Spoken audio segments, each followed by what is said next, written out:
और बात करते करते ही वो जो लेडी मेरे सामने बैठी हुई थी उनमें वो देवता प्रवेश कर गए। Oh my God. नरसिंह देवता उसी समय उनमें प्रवेश कर गए और उनके साथ एक और पहले ही उनको बता दिया जाता है कि ये समस्या आ सकती है, आप ये कर लीजिए। और आप देखिएगा जो लोग जितने ज़्यादा जुड़े हुए हैं उनको किसी ना किसी तरीके से वो मार्ग ज़रूर दिखाती है। और उनके पितर इतने एक्टिव थे, मैंने उनको पूरा उनका हुलिया बता दिया कि वो इस तरीके के कपड़े पहनते हैं, इस तरीके से वो मेरे सामने आ रहे हैं, ये है कौन? तो उन्होंने बोला ये हमारे पितर हैं।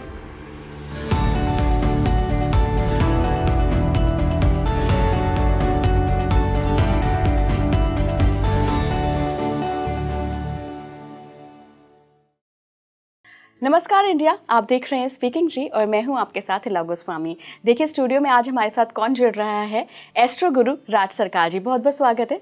धन्यवाद इला। तो राज जी, आज का जो पॉडकास्ट रहेगा वो रहेगा हमारे कुल देवी पर, कुल देवता पर, या जो भी जहाँ पे भी जो भी मान्यता है। तो सबसे पहले मैं आपसे जानना चाहूँगी कि कुल देवता का कॉन्सेप्ट क्या होता है, क्योंकि कई जगह हम देखते हैं कि कई फैमिलीज में कृष्ण जी को मानते हैं, राम जी को मानते हैं, या किसी बाकी भगवान को मानते हैं, लेकिन कई जगह इन लोगों को तो मानते ही हैं, बट मेन जो फोकस रहता है वो कुल देवी देवता पर रहता है। तो कौन होते हैं कुल देवी देवता? देखिए, कुल देवी या कुल देवता एक वो शक्ति है जो उस कुल को, उस परिवार को शक्तियों से, अच्छी या बुरी शक्तियों जो भी है उसको बैलेंस करने वाला, या एक ऐसी प्रोटेक्शन लेयर जो उस कुल पे आंच नहीं आने देती। अच्छा। एक ऐसी शक्ति जो आपके परिवार की सुरक्षा के लिए हमेशा तत्पर होती है। जब भी आप आवाहन करेंगे सबसे पहले आपकी कुल देवी या देवता उस आवाहन में एकदम पहुंच जाएंगे। अगर कुल पे किसी प्रकार का भी कोई कष्ट है, कोई परेशानी है, कोई दिक्कत है, तो इसलिए कुल देवी देवता जो है वो आपके कुल के रक्षक। अगर आपने रामायण जी देखी होगी और पढ़ा होगा तो उसमें रावण को जितनी शक्तियां प्राप्त हुई और उन शक्तियों के विफल होने के बाद रावण ने जो फाइनल एक कंप्लीट, जिसको बोलते हैं अपनी शक्ति को पूरा करने के लिए जो सबसे महाप्रबल अनुष्ठान किया था, वो अपनी कुल देवी के लिए ही किया था, क्योंकि उनको सबसे ज्यादा जो शक्तियां प्राप्त थी अपनी कुल की देवी से शक्तियां प्राप्त थी। अच्छा, मुझे कौन बताएगा कि मेरी कुल देवी कौन है? मतलब ये क्या फैमिली वाइज चलता आता है, या आप कैसे, मतलब कैसे आप पहचानोगे? ये जो आपके पितृ हैं या आपका परिवार है या आपके परिवार का जो एक ब्लड लाइन है, डीएनए है, वहां से अगर आपके पूर्वज एक्टिव हैं जो अभी धरती पे हैं या जो धरती पे नहीं है, अगर वो शक्तियों से जुड़े हुए हैं तो आपको बिल्कुल इस चीज़ का ज्ञान होना चाहिए कि आपके कुल देवी देवता कौन है। अगर इस चीज़ का ज्ञान नहीं है या आपको समझ नहीं है तो आप उसके लिए कुछ तरीके बताए गए, शास्त्रों में मेंशन किए गए, आप उस तरीके से भी अपने कुल देवी या देवता के आगे प्रार्थना करके उनका आवाहन कर सकते हैं कि वो जो भी हैं प्रत्यक्ष या अप्रत्यक्ष रूप से आप पे कृपा करें और आपको रास्ता दिखाए कि कैसे आप जान सकते हो कि आपके कुल देवी या देवता कहाँ है और कौन है और किस तरीके से आप उनके कृपा के पात्र बन सकते हैं।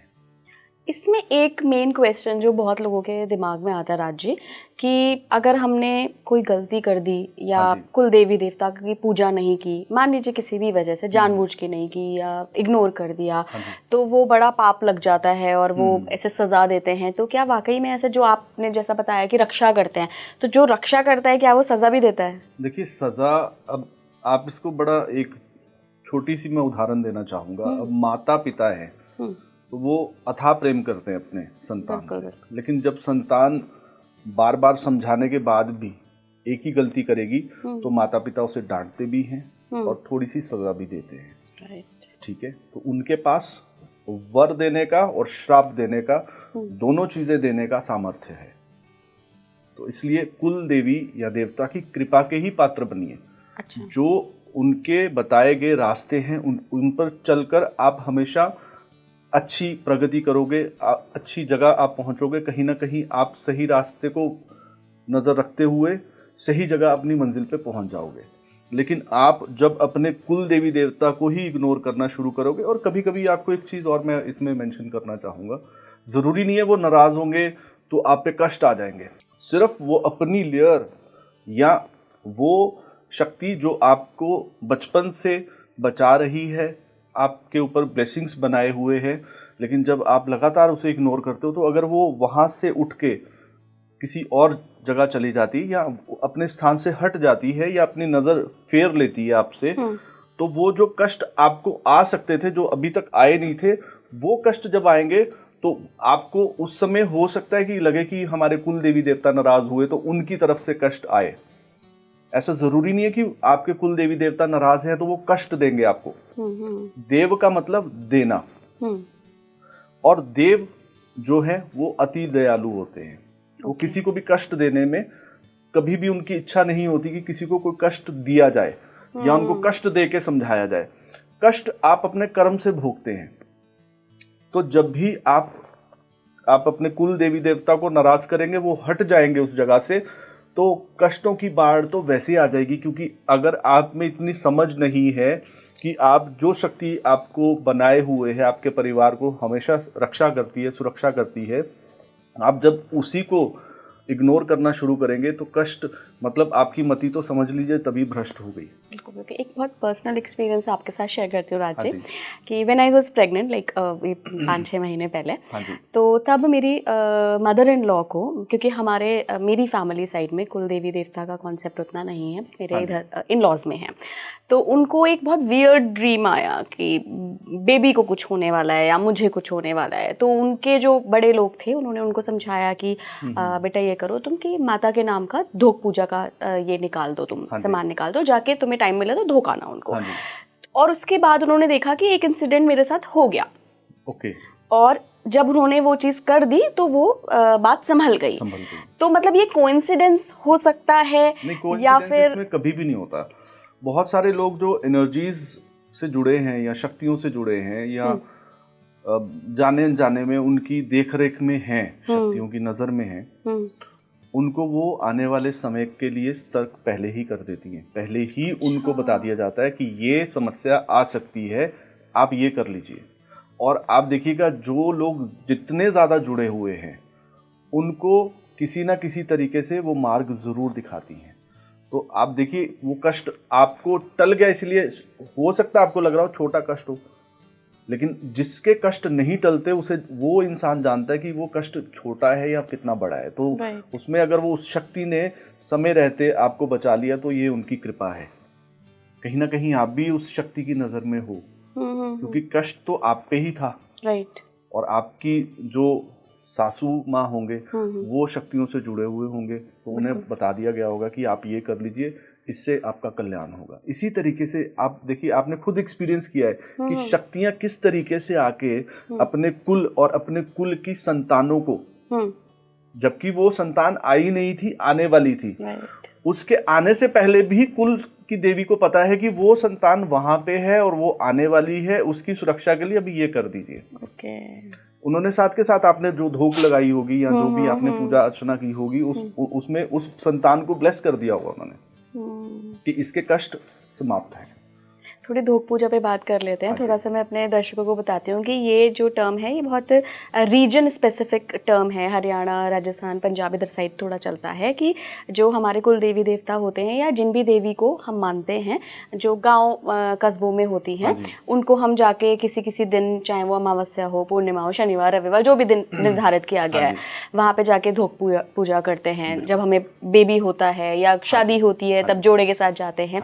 तो इसका क्या सिग्निफिकेंस है? क्योंकि अभी अगर आप देखेंगे ना राज जी, तो बहुत सारे टियर 2, टियर 3 सिटीज एंड गांव और कस्बों में ये प्रथा बहुत ज्यादा, मतलब बोलते हैं ना, जड़ जमाई हुई है।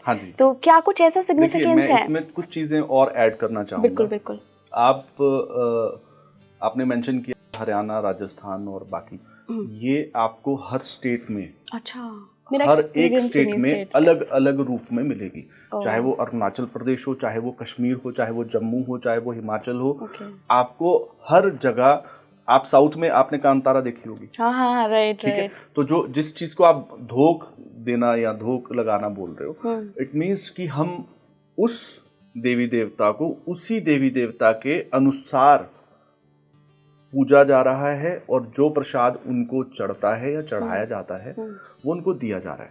आप उत्तराखंड में अगर देखेंगे या हिमाचल में देखेंगे तो डोलियां चलती हैं देवी देवताओं की, और आप देखिए वो शक्तियों से भरी, मतलब आपको कोई उसमें अगर 0.1% भी अगर आपके मन में कभी डाउट हो किसी के मन में, तो सिर्फ वो डोलियां देख ले, उन्हें वो समझ आ जाएगा कि उसमें कितनी ऊर्जा और कितना प्रबल और कितना विशाल एक पूरा का पूरा एक माहौल होता है। कुल्लू में जो मेला लगता है अगर आप उसको देखें, या उत्तराखंड में जो डोलियां। आप ऐसा क्यों कह रहे हैं? आपका कोई एक्सपीरियंस है क्या? नहीं, मेरे बहुत एक्सपीरियंस है। फिर बताइए। ठीक है, हिमाचल के मेरे बहुत एक्सपीरियंस है, हाँ। मेरे उत्तराखंड के बहुत एक्सपीरियंस है।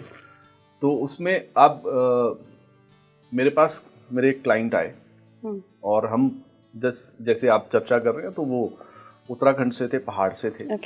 तो हम चर्चा करते करते हम उनके देवी देवता की बात करनी शुरू कर दी। हमने प्रेडिक्शन में आना शुरू हो गया कि आपके देवता का ये नाम है, ठीक है।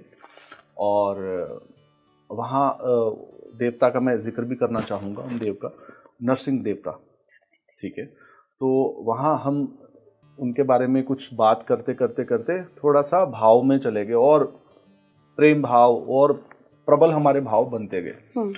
और बात करते करते ही वो जो लेडी मेरे सामने बैठी हुई थी, उनमें वो देवता प्रवेश कर गए। Oh my God.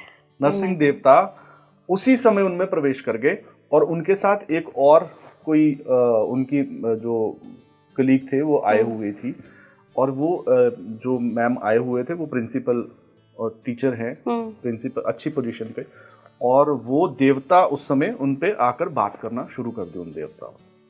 और वो देवता सबसे पहले उठे, मेरा जो कैबिन है अगर कोई आएगा तो देखेगा ऑफिस में, तो वहाँ से उठ के मेरा मंदिर है एक माँ भगवती का, ऑफिस में ही मैंने एक स्थान दिया हुआ है माँ को। तो वहाँ पे वो पहले देवता जाके वहाँ पे उन्होंने माँ भगवती को प्रणाम किया। उसके बाद वो फिर मुझे बुलाया, वहाँ पे मुझे बुला के उन्होंने मेरे सर पे हाथ रखा कि तू हमारा बच्चा है और तेरे पे कृपा बनी रहेगी। और उनका जब वो स्पर्श मेरे सर पे स्पर्श आया नरसिंह देवता का, तो मेरा एक मतलब उसे फील कर पाना या उस शक्ति को महसूस कर पाना, उस समय उस पूरे मेरे ऑफिस में सुगंध थी, पूर्ण सुगंध, और ऐसी तीव्र खुशबू की जो मैंने कभी सोची भी नहीं है। और अभी भी मैं बात कर रहा हूँ तो मैं उस वाइब्रेशन को फील कर पा रहा हूँ कि इतनी हाई वाइब्रेशन थी वो। तो उन चीज़ों को तो मैं भूल ही नहीं सकता, क्योंकि मेरा बहुत सारा काम उत्तराखंड में रहता है और हिमाचल में रहता है। तो वहाँ देवताओं से या देवताओं की जब हम स्थान पे जाते हैं या किसी को रेमेडीज मैं बता रहा हूँ, उन्हें मैं बोलता हूँ आप अपने देवता को, आपके देवता को सबसे पहले मनाओ। अच्छा। हाँ, आप ग्रहों के उपाय, आप देवताओं बाकी देवी शक्तियों के उपाय बाद में करिए। आप सबसे पहले अपने कुल देवी देवता, कुल के पितृ जो है, इनकी ब्लेसिंग्स लीजिए, क्योंकि जब ये चलेंगे तो फिर सारी देवी देवता बाकी शक्तियां भी आपके साथ चलेंगी। अच्छा राजू, अगर कोई इंसान ऐसा हो जो मानता ही ना हो इसमें, हाँ, तो क्या उनका अपमान हुआ ये? नहीं, अगर कोई नहीं मान रहा, हाँ, तो इसमें उनको आपके सम्मान की जरूरत नहीं है। वो अपने आप में बहुत महाशक्तियां हैं, उनके लिए तो हम सब बालक बच्चे हैं उनके। तो कोई बच्चा अगर नहीं मान रहा कि ये मेरे पिताजी हैं, तो पिताजी को क्या फर्क पड़ेगा? नहीं मान रहा तो आप प्रॉपर्टी से बाहर हो, आपने अपना ही हिस्सा गवाया। आप देवी देवता की पावर तो कम नहीं होगी, वो तो ब्लेसिंग्स देने के लिए बैठे हैं, बस आप उनकी ब्लेसिंग्स के पात्र नहीं बने। तो आप जो जीवन में प्राप्त कर सकते थे वो फिर आप उस चीज से काफी हद तक चूक गए। इसमें कोई मान सम्मान ऐसा नहीं। हाँ, आप अगर अनादर करते हो तो वो कहीं ना कहीं किसी ना किसी दिन आपको भोगना पड़ेगा। तो इसलिए अगर देवी देवता का नहीं भी पता, कुल देवी देवता का, या कुछ पता है, तो उनके प्रति आप सम्मान का भाव रखिए। मानना ना मानना वो आपकी इच्छा है, लेकिन अपमान गलती से मत करिए, क्योंकि उनका किया गया अपमान मतलब आपने अपने कुल, अपने पिता, अपने जो वजूद है आपका या आपका डीएनए है, आपने उस चीज का अपमान कर दिया। तो फिर राज जी क्या होता है, आपका एक परिवार है, हाँ, आपकी फैमिली का एक कुल देवी या देवता होगा या बहुत सारे हो सकते हैं? एक परिवार का, एक गोत्र का एक ही कुल देवी देवता होगा, एक ही होता है।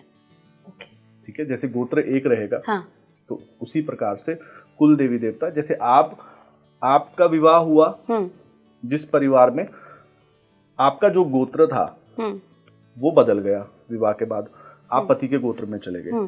इसी प्रकार से उनके जो, जब आप उस परिवार की एक हिस्सा बन गए उस परिवार का, तो वहाँ के पितृ आपके पितृ हो गए। अच्छा, वहाँ के देवता आपके देवता हो गए। अब मेरे पितृ से मेरा कनेक्शन नहीं है। अच्छा, है, कभी खत्म नहीं होता। अच्छा, हाँ। तो दो जगह कनेक्शन हो गया, मतलब दो शक्तियों का। लेकिन आपको फर्स्ट प्रेफरेंस आपके जो पति का परिवार या पति के जो देवी देवता हैं उनको देना पड़ेगा। बहुत सारी लड़कियां, बहुत सारे लोग, ये एक भाव सा जुड़ जाता है, एक ईगो भी आती है कभी कभी, आप बुरा मत मानिएगा। एक ईगो वाला आ जाता है कि मेरे देवता तो ये थे, मेरे मायके में तो ऐसे, वो तो एकदम। बिल्कुल सही कह रहे हैं आप। ईगो क्या है, वो तो मतलब अंदर बना ही हुआ है। मेरे देवता तो इतने, वो तो बिल्कुल ऐसे एकदम चमत्कार कर देते थे, लेकिन मेरे पति के देवता बड़े स्लो से है। तो ये भाव जो है कभी कभी मुश्किल में डाल देता है। अभी हरियाणा की आपको पंचकुला की बात बता रहा हूँ, थोड़े दिन पहले की बात। विजिट के लिए मुझे जाना था, तो उनको फ़ोन पे जब बात हुई थी तो हम प्लानिटरी सिस्टम और प्लैनेट्स के ऊपर बात कर रहे थे। अच्छा, कि ये शनि खराब है या ये है वो। तो उन्होंने बोला कि आप वास्तु विजिट भी करिए, हमारे घर में आइए प्लीज़, बहुत ये है, क्योंकि उनको काफ़ी लोग आके डरा के जा चुके थे कि यहाँ वास्तु टॉयलेट ये हो गया, फलाना ये हो गया। तो चलिए, उनके घर मेरी एंट्री होती है इवनिंग में, और इवनिंग में मैं एंट्री लेता हूँ। मैं एंट्री करने के बाद थोड़ी देर अभी बैठा ही हूँ तो उनके पितृ हाईलाइट होना शुरू हो गए, मतलब जो विजन्स मुझे आते हैं।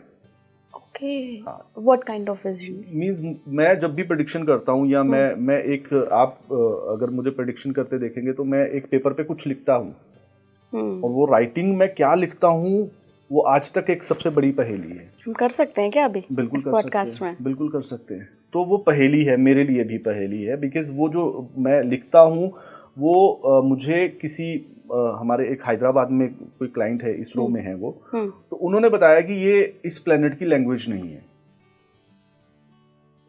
Oh my God. हाँ, और मेरे पास इस इतनी क्वांटिटी में महीने में पेपर्स वो भर जाते हैं। आप डिकोड कैसे करते हैं उसको? आप ही कर सकते हैं? मैं ही कर सकता हूँ, और उसकी वैलिडिटी 1.5 डे की है। उसके बाद मैं खुद भी उसे पढ़ नहीं सकता। वो आई थिंक शक्ति आपके अंदर कहीं से आती है, का एक तरीका है बताने का। और वो मैं आज भी, अगर ये पॉडकास्ट देखने वाले लोग, अगर लैंग्वेज की नॉलेज रखने वाले कुछ उसमें लोग हों, तो मैं उनसे रिक्वेस्ट करूंगा कि मुझे प्लीज़ इस बारे में कुछ ज्ञान चाहिए और मुझे हेल्प चाहिए, बिकॉज मुझे खुद आज तक ये नहीं पता चला वो लैंग्वेज है कौन से प्लेनेट की, या अगर इस प्लेनेट की है तो वो कहाँ बोली जाती है, कहाँ किस तरीके से, बिकॉज मेरे लिए भी वो पहेली है। मैंने बहुत बार मेडिटेशन या शक्तियों से रिक्वेस्ट की कि मुझे उसका आंसर दिया जाए या किसी तरीके से मुझे बताया जाए। शायद उस चीज़ का भी समय नहीं आया होगा पता करने का, लेकिन वो मेरे अंदर भी एक इच्छा है कि मुझे पता चले ये मैं लिखता क्या हूँ।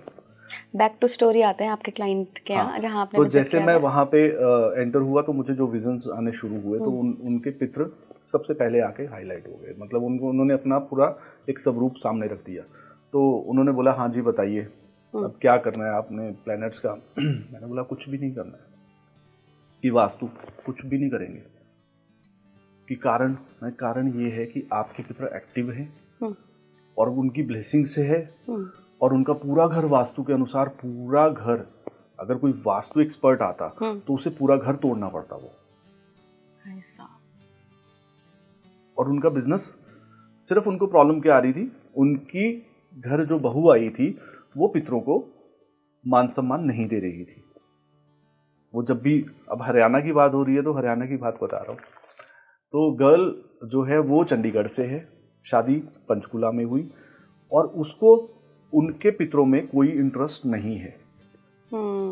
ना उसने उस चीज़ को एक्सेप्ट किया, ना उसका वो मन माना, या माना भी होगा तो शायद हो सकता है कंफ्यूजन में हो। तो और मुझे भी जब मैं प्रेडिक्शन कर रहा था तब समझ आया कि मुझे शायद इसीलिए बुलाया गया कि मैं इनको गाइड कर पाऊँ, उनके घर में जो नया सदस्य है, कि आप इस चीज़ को मानिए। उसके बाद पितरों ने अपने आप को हाईलाइट किया, तो मैंने बोला ये पितर हैं आपके और यही सामने आ रहे हैं बार बार, और इनकी ब्लेसिंग्स हैं। तो उन्होंने बताया कि इनके बिना तो हम एक कदम नहीं चलते। अच्छा। हम जो भी हैं, जहाँ से भी हैं, और हमारा जो परिवार है वो पितरों की इतनी पूजा करते हैं। और उन्होंने मुझे बताया, पूरा एक स्थान बताया कि वहाँ पे हमारे पितरों का मंदिर है, और बहुत 5000 से भी ज़्यादा फैमिलीज वहाँ जुड़ी हुई है। और उनके पितर इतने एक्टिव थे, मैंने उनको पूरा उनका हुलिया बता दिया कि वो इस तरीके के कपड़े पहनते हैं, इस तरीके से वो मेरे सामने आ रहे हैं, ये है कौन? तो उन्होंने बोला ये हमारे पितर हैं। वो पगड़ी बांधना उनका, वो मैं अभी बात कर रहा हूँ तो मैं फील कर पा रहा हूँ कि वो जिस तरीके से उनका पगड़ी बांध के आना और बिल्कुल एकदम सफ़ेद रंग के कपड़े, तो वो इतने, उन्होंने अपने पितरों को इतना कहीं ना कहीं प्रेम भाव पूजा पाठ इतना किया था कि वो इतने एक्टिव थे कि उन्होंने घर का वास्तु दोष का उन पे 1% भी इम्प्रेशन नहीं आने दे रहे थे वो। अच्छा, क्या ऐसा भी होता है कि जो हमारे पितर होते हैं, जो हमारे कुल देवी या देवता होते हैं, ये क्या किसी के थ्रू, किसी फीमेल के थ्रू हमारे घर में दोबारा आने की कोशिश करते हैं? हाँ, ये फीमेल के थ्रू, आपके जो न्यू बॉर्न बेबीज हैं उनके जरिए। हाँ, वही फीमेल के थ्रू, एज इन की प्रेगनेंसी के थ्रू, नए बच्चे के रूप में। हाँ, तो ये देखिए हर परिवार का, हर वो परिवार का सदस्य जिसे जो अभी डायमेंशन वाइज इतना स्ट्रांग है कि वो चाहता है कि अगर मेरी पृथ्वी लोक की यात्रा है तो वो फिर से अपने ही परिवार को चुनना चाहेगा।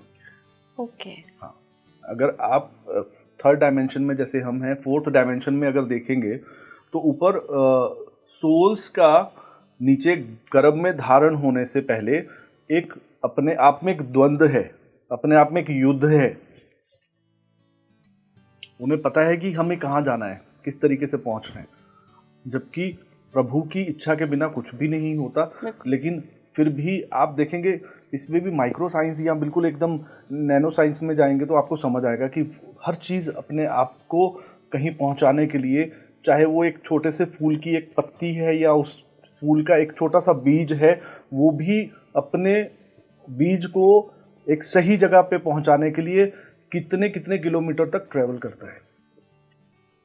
राइट।